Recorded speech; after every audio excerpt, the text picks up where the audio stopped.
Mazda FD RX-7. Will it make a return? Will it make a comeback? What do we know? So this is what my garage looks like after I finish a full car wrap. So, welcome to the Ideal Auto Factory. My name is Joshua, and this video is all about basically my life. I am a part-time vinyl wrapper. I have a business running and doing that. Then I also, of course, here I am doing YouTube videos. So the other part of my life is fatherhood. And there goes the two right there, my two helpers for today. So they're gonna help me clean. They're gonna help me clean this garage. You're gonna watch, and then I'm gonna do some drifting afterwards. So keep God first and enjoy the video.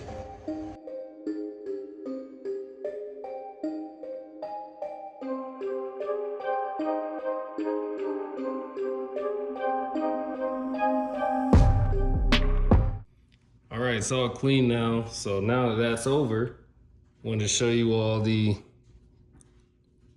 RDS here.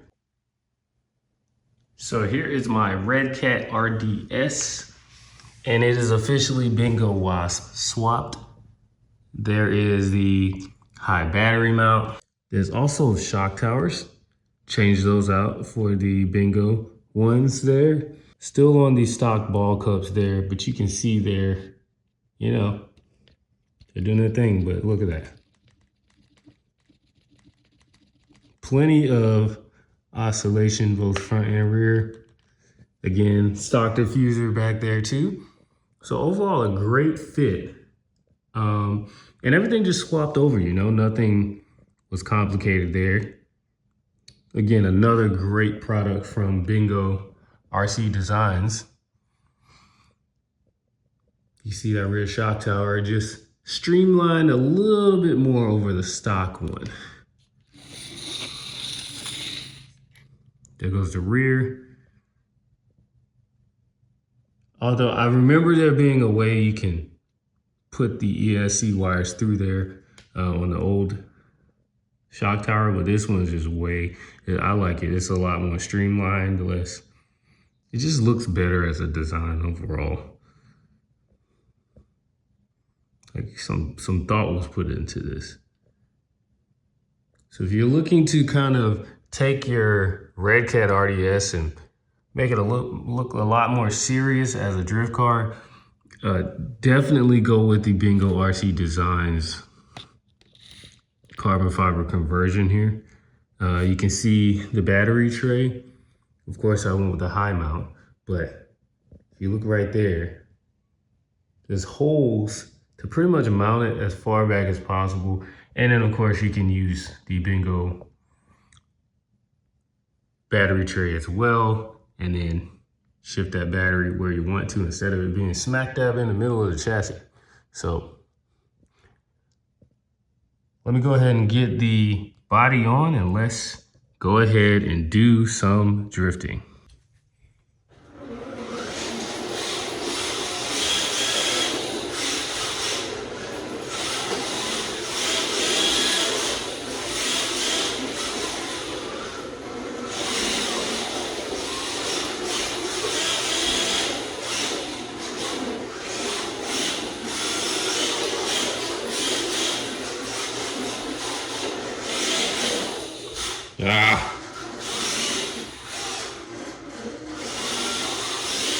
Still too much. Come on now.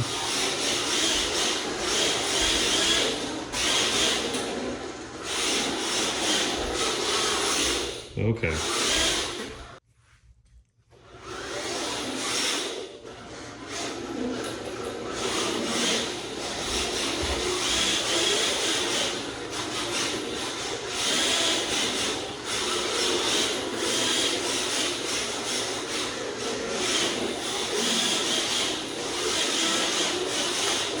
Woo.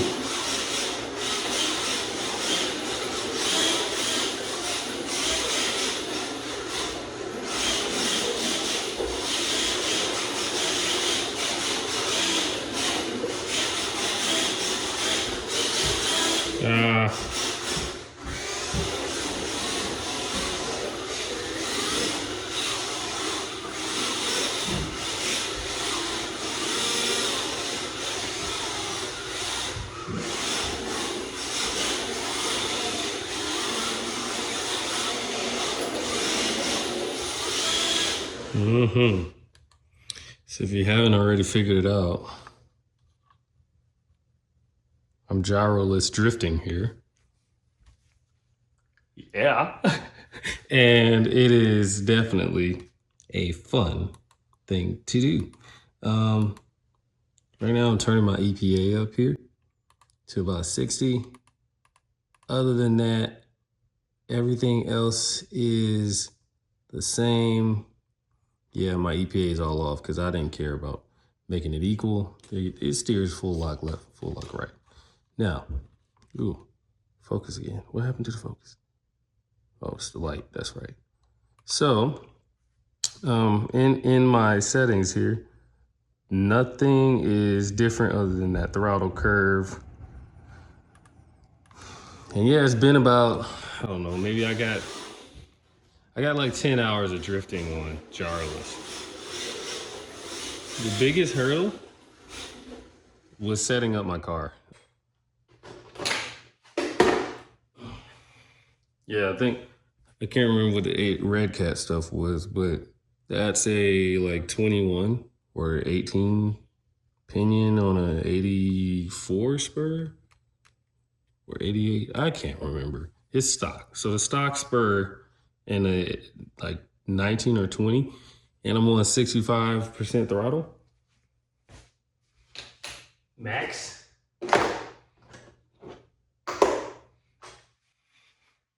Now,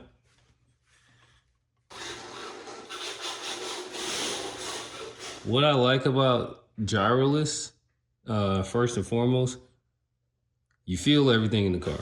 So you respect the flick. The flick is not, you don't just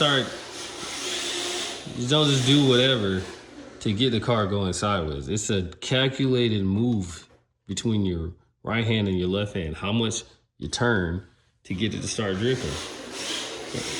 And you start to pay attention to your throttle a lot more too.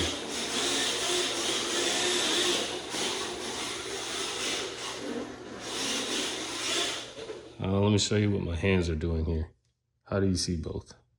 Can you see both? Probably, there we go. That's probably, yeah, that's the best way for you to see both.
All right, so there are some things that I want to share with you.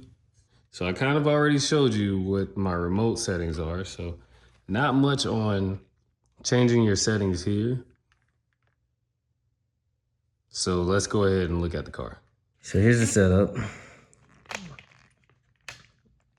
Oh wow, I didn't even close the battery. Battery just floating up top. All right, so you saw already how kind of plush this is. I mean, I'm just lifting the battery and the battery's not even held in with the straps, and the chassis will move. So it's a very plush setup, probably too plush for some. But what I noticed is once I get this weight to transfer, so from left to right, when I start drifting left and then right, you know, obviously a little camber gain when I shift, and that kind of slows the car down into the drift. But watching this car, sort of like once I start drifting, you know, I go forward, watch. When I go forward, the car lifts up. Back end squats just a little bit, and I go forward. After I go forward, then I want to start drifting, and then I flick it just a little bit, upset the chassis, and then it leans. It leans like that. And then now, because of that lean, it wants to continue into the drift instead of wanting to go straight. Feels realistic. Of course, I'm not sitting in the car, but as you saw, I can carry it around the drift track just fine. And we all know what it looked like on day one of drifting with a gyro. So drifting without a gyro would look kind of the same. Major shout out to Steve from Super G, because, you know, I mean, it's goals, right? If you had a track and you could just spend hours and hours sitting there doing something off the grid, as I would call it, or something that is very questionable or different, why not do that at your own leisure, at your own time, when you find time for it? And then whenever you've perfected, share it and prove, like, hey, this works. So, of course, Steve has made a few blog posts or posts in general regarding drifting without a gyro. And he's proven that it can be done. From my time starting in the hobby, watching Super G, Steve and Joey were just sharing everything and giving us basically like our here's what you can trust in this hobby kind of thing. So with me, I don't have that many hours into this, but I'm confident I can do it. So I'm sharing this now because I think it needs to happen. I think more people need to jump on this new way of driving, because for me, it helps me understand the car a little better. And it also gives me something new to learn and hone in my skills on. All right, so before I get too long-winded, what are the things that'll help you in gyroless drifting as of right now, from what I know from my 10 or so hours of drifting gyroless? Well, number one, I'm on tires that have a little more grip. And some of you may have to stay on the Spec tire if you go to the track. I don't have to, but a little more grip to ease the growing pains or the driving change, because it is, oh my gosh, those first couple times you feel helpless. And so having a little more grip, that's for one.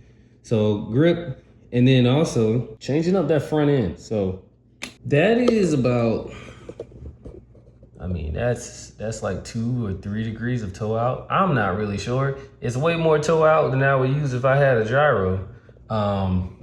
And that toe out, what it helps me is, you know, the car technically, you know how toe out goes. It might be slower on the straights, or it might be slower as far as drifting sideways is concerned, but it definitely is user friendly when it comes to being able to control a drift. Being more toe out means that initially, as I'm turning this, as I'm drifting this way, and then I start to turn, it's already naturally wanting to maintain that drift. Another point is the weight transfer. So having a suspension setup that's not like super soft and the car is just flopping all over the place like one of my other builds, which of course you can enter to win. Not this, but my other chassis, which does all the articulation. But with this, I have a soft suspension that does actually move from left to right when I'm initiating the drift. And that's because you can't just throw this car any way, shape, or form and then expect the gyro to catch it. So with you having to catch it, you need enough weight transfer that the grip actually gets put down, or the weight gets put down on this tire when you're drifting this way, and the car catches and plants into the drift. kind of like a real FD car. Which leads me to my last and final point here. We all know there's like 60,000, 70,000 RPMs that come through these motors. With these tires being so much less grippy than actual rubber tires, you don't need all those RPMs to break traction. Having less grip means you need less RPMs, and so the throttle, the actual final drive is higher. The final drive here is 10, 11, 12, 13, 14, not 10, 9, 8, 7, 6, 5, you know, as far as FDR is concerned. So you want to go towards more of a higher number in your FDR so that you can have more, what's it called? A resolution, or more ability to get through the full trigger pull so that you can control the car a lot better. Trust me, you don't need a lot of RPMs. I mean, yeah, you might be pegging the throttle at the end, but when you first starting out, it feels like you can't even pull 10% throttle and your car's already washing out and stuff. So that right there is an introduction to gyroless drifting. I'm very happy with the REDCAT. Number one, because it was $100 to get to my door with wheels, with tires, all of that. But on the other side of that is Bingo RC Designs. Okay, it's a company and a chassis setup that fits me perfectly. I like running my battery high, but I also like having the option of moving this thing around.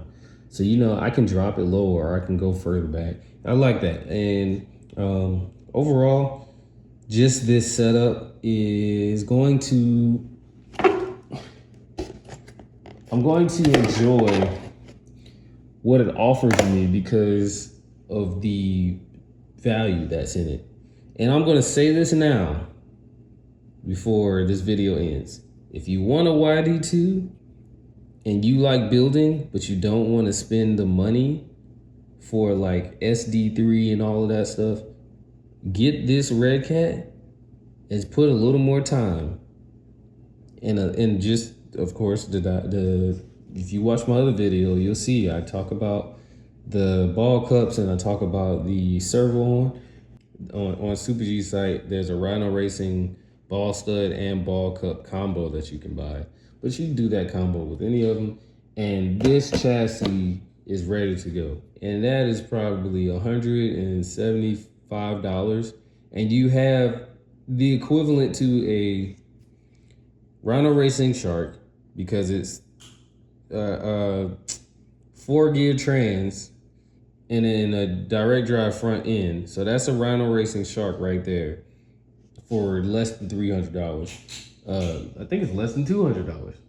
But also, you have, just like SD3, all of those with the 4-gear trans in the rear or whatever, and then direct drive in the front.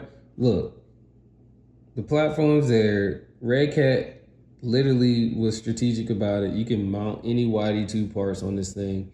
It's a YD2, but in REDCAT form.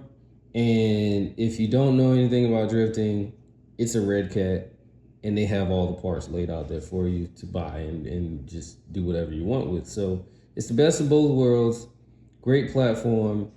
Bingo RC Designs comes in and gives you even more options on how you can set it up. So the chassis is just, it's ready, okay? And I really want to thank you all for watching. Yeah, I'm on the floor and I'm just staying on the floor, thanks. I really want to thank you all for watching. Just wanted to get on here and share that video. If you haven't already, go ahead, like and subscribe. I'll be back to make a more in-depth video on gyroless drifting, on drifting without a gyro, once I get a little more time in that category. I also need to make the video about this body and the paint job because it's starting to crack everywhere, as you can kind of see on the body itself. But outside of that, hey, thank you for watching. This has been another video in the Ideal Auto Factory. Keep God first. and I will catch you on the next video. Peace.